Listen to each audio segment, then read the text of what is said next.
This chapter looks at the time of Jubilee as well as the Sabbaths of the land. Leviticus 25:1. The Lord said to Moses on Mount Sinai. So this is a conversation that Moses would have had with the Lord before they were really on their journey. Whether this was when Moses was talking to the Lord on the top of the mountain in the 40 days and 40 nights span, or in one of these other events where Moses was camping on the outside of the town and the Lord would come down and visit his tent and communicate with Moses that way.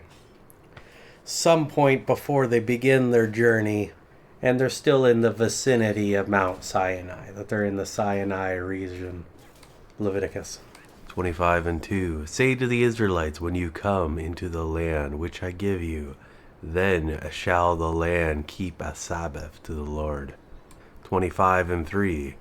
For 6 years you shall sow your field, and for 6 years you shall prune your vineyard, and gather in its fruits. 25:4. But in the 7th year there shall be a Sabbath of solemn rest for the land, a Sabbath to the Lord. You shall neither sow your field nor prune your vineyard. We have seen a lot of Sabbaths working our way through Leviticus here. We have seen the conventional, which is the normal one you think of when you hear the word Sabbath. Like God made the universe and everything that's in it in 6 days, and on the 7th day he took off. And as a memorial or a remembrance of that event, the Israelites are to take the last day of the week off as well, Saturday, the day off. We follow that up with these different feasts and festivals and events and scenarios that take place, and these are other holy days prescribed by God, and these are different types of Sabbaths. And now here we are looking at the Sabbath of the land. So the land is worked for 6 years, and then on the 7th year, they let the land rest. The idea of letting the land rest is quite interesting. There's many places in the world that the land has been over-farmed and the soil has been destroyed by over-farming, and things don't really grow very well, if at all, anymore. And the land essentially becomes like a desert.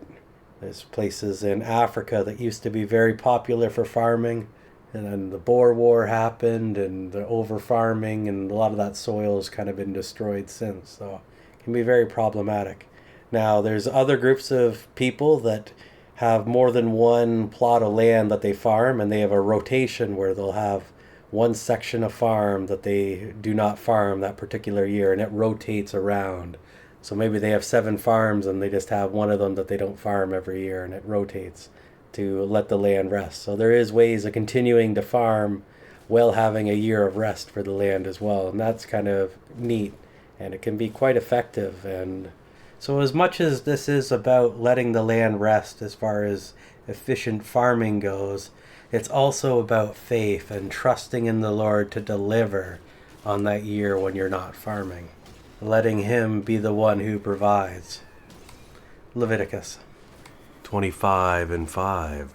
What grows of itself in your harvest you shall not reap, and the grapes on your uncultivated vine you shall not gather, for it is a year of rest to the land. 25:6.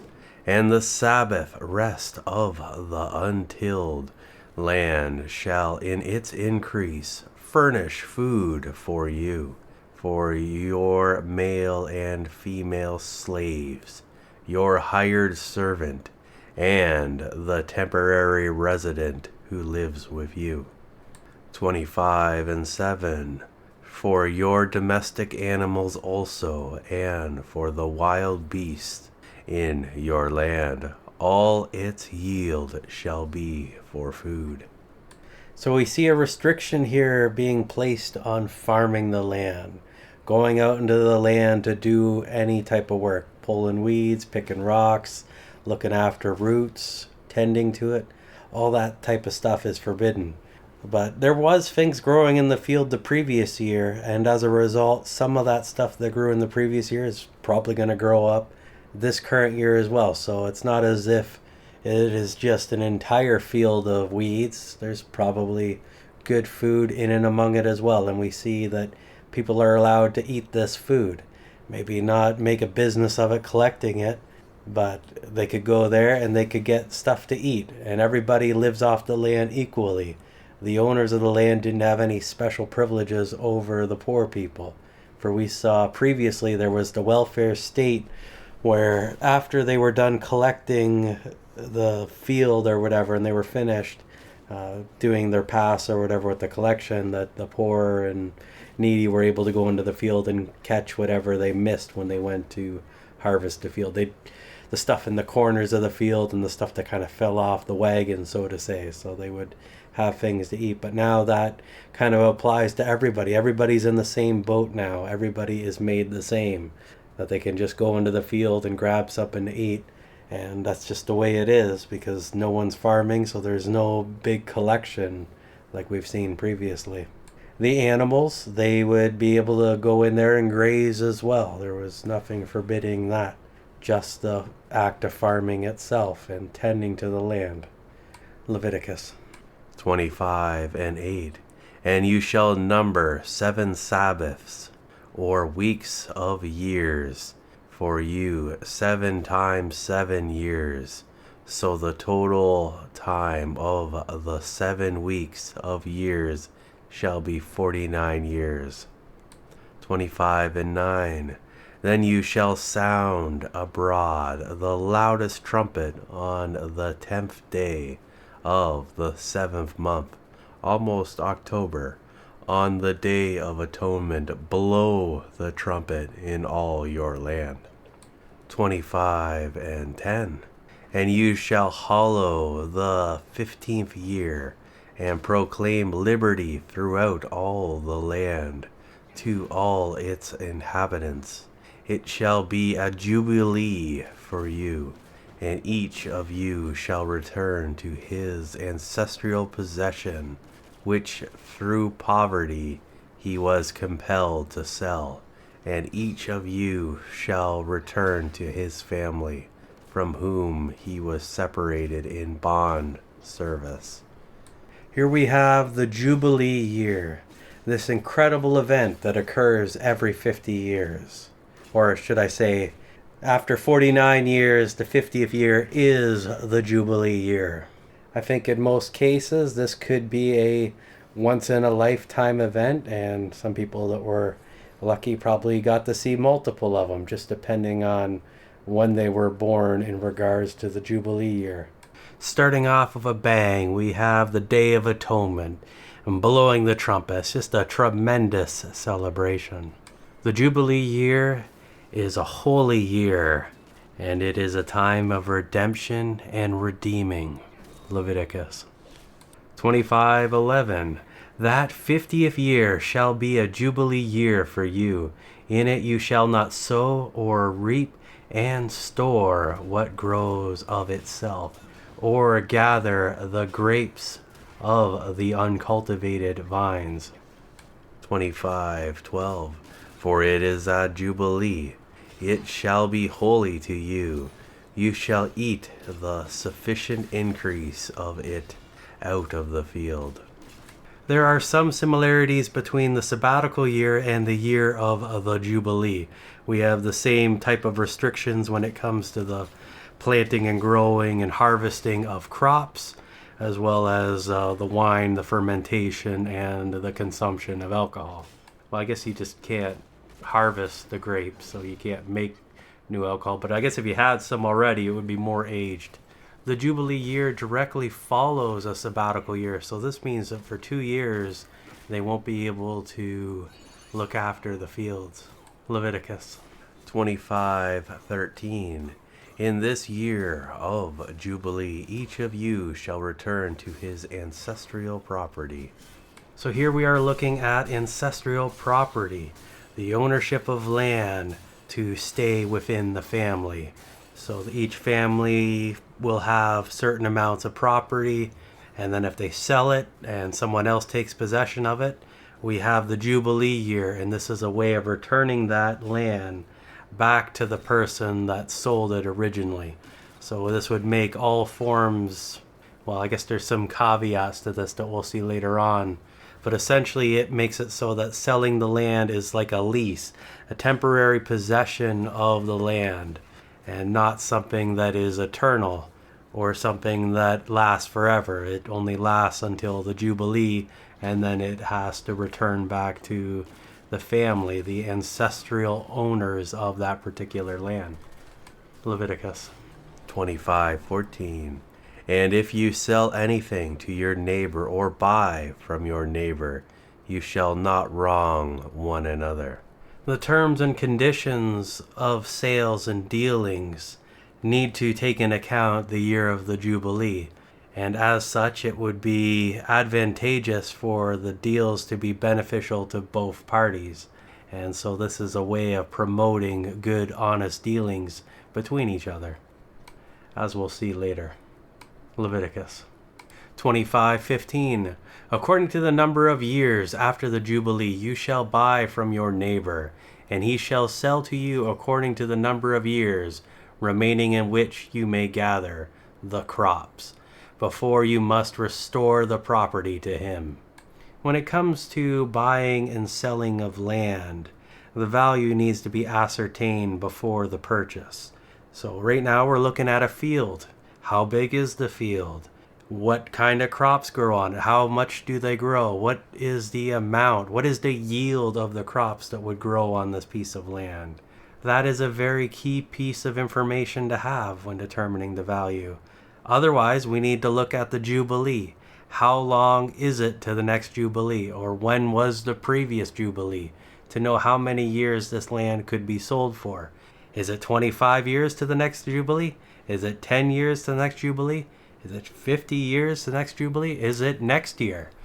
Right? Each one of those would really dramatically change the value of the piece of land if they can only use it for 1 year or 49 years. And I guess if it was 49 years, the guy would buy it and maybe his son would look after it after a while, and maybe even his grandson before it gets redeemed back to the original ancestral owner of the land. Leviticus 25:16. If the years to the next Jubilee are many, you may increase the price, and if the years remaining are few, you shall diminish the price. For the number of the crops is what he is selling you. 25:17. You shall not oppress and wrong one another, but you shall reverently fear your God, for I am the Lord your God. 25:18. Therefore you shall do and give effect to my statutes, and keep my ordinances, and perform them, and you shall dwell in the land in safety. 25:19. The land shall yield its fruit, you shall eat your fill, and dwell there in safety. We see here that God has a desire for the land to be priced fairly, not ripping off one another. So God has a desire for his people to work together and to figure things out and not oppress one another. And as a result, if they are obedient to following his statutes and his ordinances, he's going to protect them. He's going to let them dwell in the land in safety, and they will be able to reap the food and the fruit from the land and probably have a good time dwelling there. Leviticus 25:20. And if you say, what shall we eat in the 7th year, if we are not to sow or gather in our increase? 25:21. Then this is my answer. I will command my special blessing on you in the 6th year, so that it shall bring forth sufficient fruit for 3 years. 25:22. And you shall sow in the 8th year, but eat of the old store of produce until the crop of the 9th year comes in. You shall eat of the old supply. We have already seen one thing that people are allowed to eat on the 7th year, that they're allowed to go into the field and consume food that grows on its own. They're just not allowed to harvest it or to farm it. But now we see that there is another solution here, that God is going to bless their harvest so that they'll get 3 years of food in 1 year on the 6th year. So it'll be a really good harvest on the 6th year, and that'll let them get by. And notice that it's for 3 years. So the year of itself, the year that they're unable to tend the fields, and then the following year. And that's because you plant and then you wait and then it grows and then you wait and then you harvest. So during that time frame that they'll still have something to eat at that point in time. So there's a whole lot going on there. So there will be enough food for them to be able to eat and survive and be prosperous at the same time, for God's blessings are great. Leviticus 25:23. The land shall not be sold into perpetual ownership, for the land is mine. You are only strangers and temporary residents with me. 25:24. And in all the country you possess, you shall grant a redemption for the land in the year of Jubilee. So we have different types of redemption here that can occur. We have the redemption that occurs in the Jubilee. So when the time period for the sale ends, then the land can be redeemed. We also have the option for an early redemption, paying out the rest of the contract and then redeeming the land. Leviticus 25:25. If your brother has become poor and sold some of his property, if any of his kin comes to redeem it, he shall be allowed to redeem what his brother has sold. 25:26. And if the man has no one to redeem his property, and he himself has become more prosperous and has enough to redeem it. 25:27. Then let him count the years since he sold it, and restore the overpayment to the man to whom he sold it, and return to his ancestral possession. We saw in Genesis that God was the creator of the heavens and the earth, and as the creator, he is the owner of. He owns the world. All the land belongs to him. And he is allowing the Israelites to possess this portion of land. And it's part of the Abrahamic covenant. He made that deal way back when. And he kind of renewed the deal a few times as we went through generations, kept reaffirming it. And here we are today. Well, I guess this is going to happen later on when they get to the land that God has promised them, that they'll be able to dwell there. And he doesn't want that land to go to some foreigners or to have other people take it over. So we have this elaborate system of ancestral property where different families will have rights to different locations. And then when they sell it, it's like a lease. It's sold temporarily and then it comes back. And what we see here in this particular line is referring to an idea of redeeming, which is to buy the land back before the year of the Jubilee. And there's limits to who is allowed to do this. We see that it can be a kinsman. A kinsman's like a family member, probably a blood family member, related to the individual that sold the land or was the original ancestral owner of it. I guess there could be instances where someone sold the land and then died, and then it's like the guy's brother or something can come along and he can pay and have that land returned back into the family type of deal. So it was a system set in place so that if they wanted their land back, they could pay for it back, and I guess if they didn't have the money, they could just wait to the year of the Jubilee and then get it back at that juncture in time. We also see how it is set up payment-wise, that it's proportional to the amount of time from when it was bought to the next Jubilee, to assess how much value it is, to kind of probate the rate to determine what the price of redeeming the land would be. Leviticus 25:28. But if he is unable to redeem it, it shall remain in the buyer's possession until the year of Jubilee, when it shall be set free, and he may return to it. So if the person doesn't have the money to redeem it, they don't have a kinsman who is able to redeem it, well, then they're just going to have to wait until the year of Jubilee to reclaim that land. Leviticus 25:29. If a man sells a dwelling house in a fortified city, he may redeem it within a whole year after it is sold. For a full year he may have the right of redemption. 25:30. And if it is not redeemed within a year, then the house that is in the fortified city shall be made sure, permanent, and without limitations for him who bought it throughout his generations. It shall not go free in the Jubilee year. So we see something different here. We have a house inside a fortified city. So this is something that someone's built up.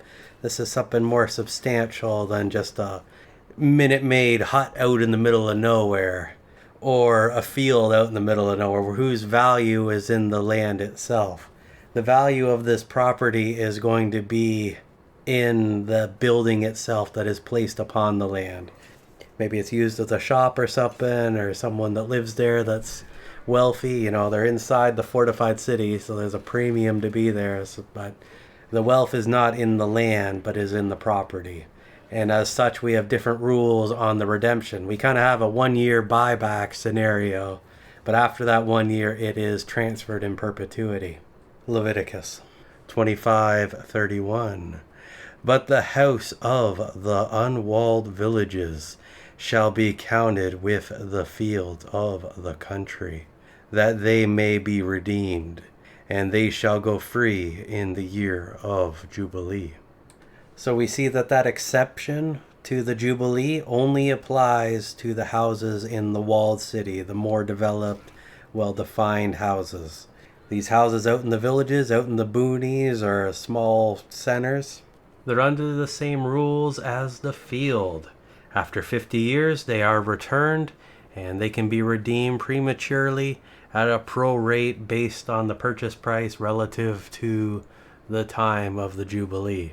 And I could see it being like this if it was like they had multiple fields out in an area, and then they had a house there, and then they sold the house, but then they kind of needed it back because that's where all their fields are, and so they'd want to still be in that same location, so maybe getting that house back would be beneficial, whereas it would suck if they had a bunch of fields out in a location, but they couldn't dwell nearby because they couldn't get their houses back, and it could just be kind of frustrating that way. So you kind of see why it's set up like this. It's kind of interesting regardless. Leviticus 25:32. Nevertheless, the cities of the Levites, the houses in the cities of their possession, the Levites may redeem at any time. The Levites are kind of a special tribe in that they are the priestly tribe. Aaron and his sons, they're all Levites. So this is a heretical priesthood. So the rules regarding the ownership of houses as far as Levites go is a little bit different, a little special. So if it was a fortified house or whatever it is, that they would still be able to redeem it. They're not bound by the same rules as everyone else. So I guess you got to be careful if you're buying a house from a Levite. Leviticus 25:33. But if a house is not redeemed by a Levite, the sold house in the city they possess shall go free in the year of Jubilee. For the houses in the Levite cities are their ancestral possession among the Israelites. The Levites are in an interesting position as they are the priests. So they need to be in and around the tabernacle, and later on in and around the temple. They need to be near the temple, and that would be in the city. So the high value property would be located inside the city.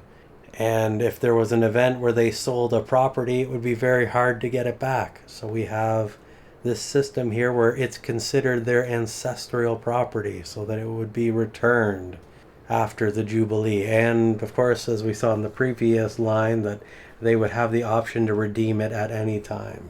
I'm sure the system would discourage people from buying houses from the Levites, knowing that at any moment they could come and buy their property back.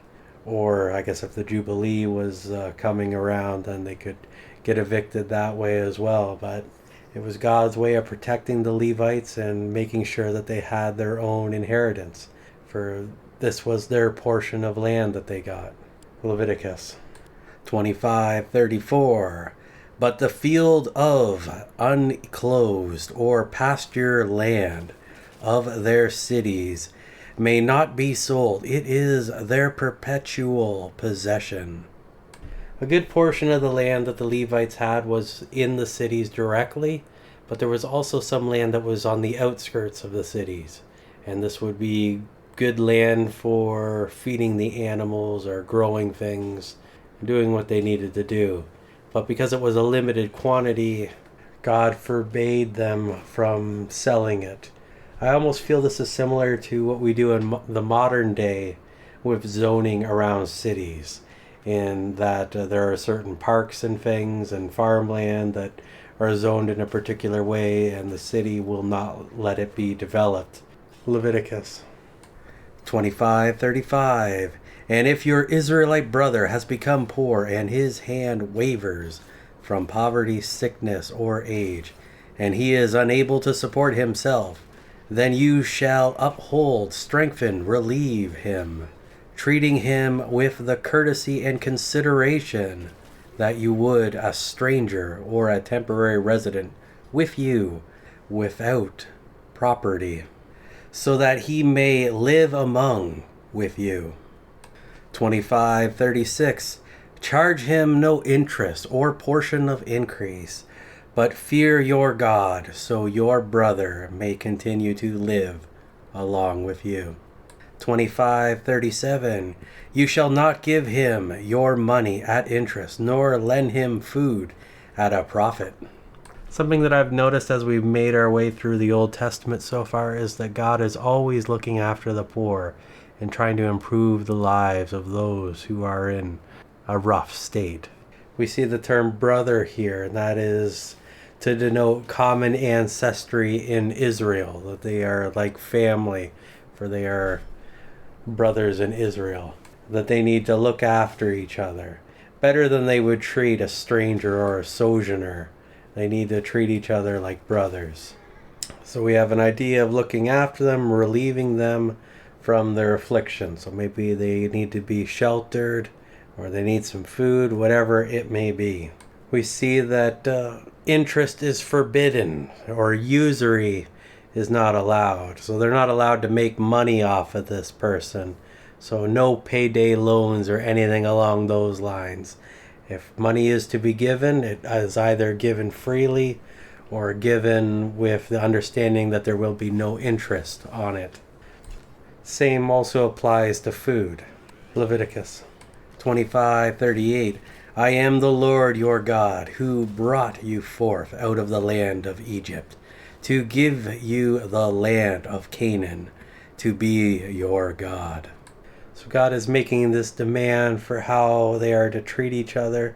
And then we follow that up with this line here of God declaring his authority.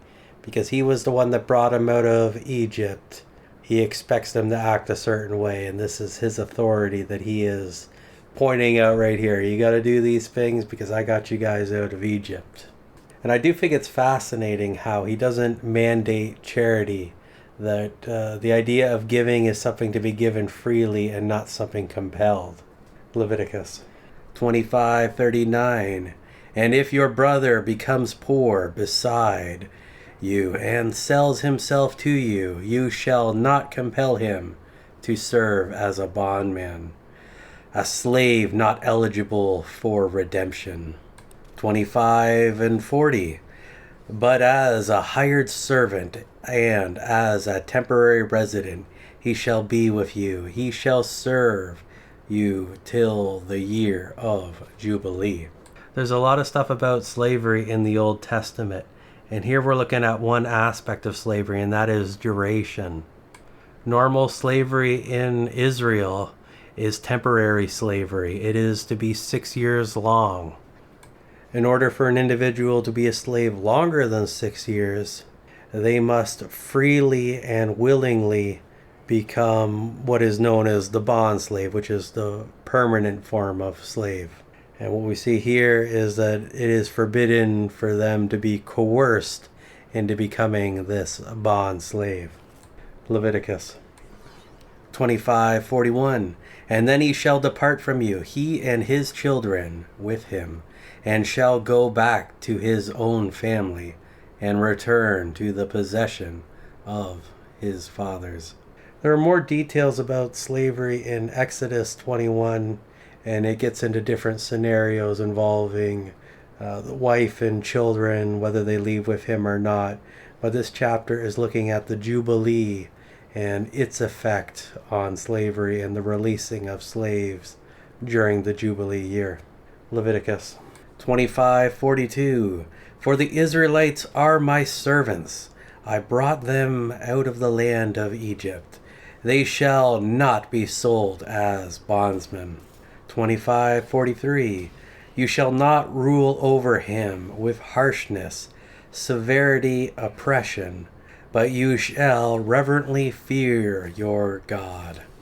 Even though somebody may be a slave, they must still be treated with some degree of respect and humility. God didn't go through all this effort of going down to Egypt, getting the Israelites out of Egypt, bringing them all this way, just so they could abuse one another and treat each other poorly. He wants more than that. He wants them to treat each other well and with respect, regardless of their situation. Leviticus 25:44. As for your bondsmen and your bondsmaids, whom you may have, they shall be from the nations round about you, of whom you may buy bondsmen and bondsmaids. Moreover, of the children of the stranger who sojourn among you, of them you may buy, and of their families that are with you, which they have begotten in your land, and they shall be your possession. The Israelites were allowed to have bond slaves, permanent slaves, but it was limited to the groups of people that were around them, so the countries around Israel, or the people who came and were in their land but were not Israelites. They could have those people as permanent slaves. Leviticus 25:46. And you shall make them an inheritance for your children after you, to hold for a possession. Of them shall you take your bondsmen always, but over your brethren, the Israelites, you shall not rule one over another with harshness, severity, oppression. So we see that the bond slaves are permanent, and as a result, they're going to be multi-generational, one generation to the next, in almost an inheritance. And then we see a section regarding the treatment of the slaves. And the treatment of the Israelites needs to be a certain way. They need to be treated with a certain level of humility. Leviticus 25:47. And if a sojourner or stranger with you becomes rich, and your Israelite brother becomes poor beside him, and sells himself to the stranger or sojourner with you, or to a member of the stranger's family. 25:48. After he is sold, he may be redeemed. One of his brethren may redeem him. 25:49. Either his uncle or his uncle's son may redeem him, or a near kinsman may redeem him, or if he has enough and is able, he may redeem himself. So here we have a very specific scenario. Well, more specific. So we have a foreigner who's here in Israel, and he is quite wealthy. He's doing well. And maybe there's an individual, an Israelite, who's not doing so great. He's going through rough times. And this foreigner purchases this Israelite to be his slave. So he's going to work for this foreigner. Now, Now, the value that he was purchased for, that was probably determined based on the amount of debt or whatever type of work this person can do. It doesn't really matter. Anyway, he is sold as a slave and working as a slave. Now, his kinsmen can come along and they can redeem him. They can pay that price and they can redeem him at any time. Leviticus 25:50. And the Redeemer shall reckon with the purchaser of the servant from the year when he sold himself to the purchaser to the year of Jubilee, and the price of his release shall be adjusted according to the number of years. The time he was with his owner shall be counted as that of a hired servant. 25:51. If there remains many years before the year of Jubilee, in proportion to them he must refund to the purchaser for his release the overpayment for his acquisition. 25:52. And if little time remains until the year of Jubilee, he shall count it over with him, and he shall refund the proportionate amount of his release. This sounds very similar to what we saw previously when it came to redeeming agricultural land, looking at what value of crop was grown on the land per year. Instead, we're taking the wages of a servant to subtract to figure out what the price should be to redeem this slave. And it all being adjusted on the amount of years until Jubilee. Leviticus 25:53. And as a servant hired year by year shall he deal with him. He shall not rule over him with harshness, severity, oppression in your sight. Make sure of that. 25:54.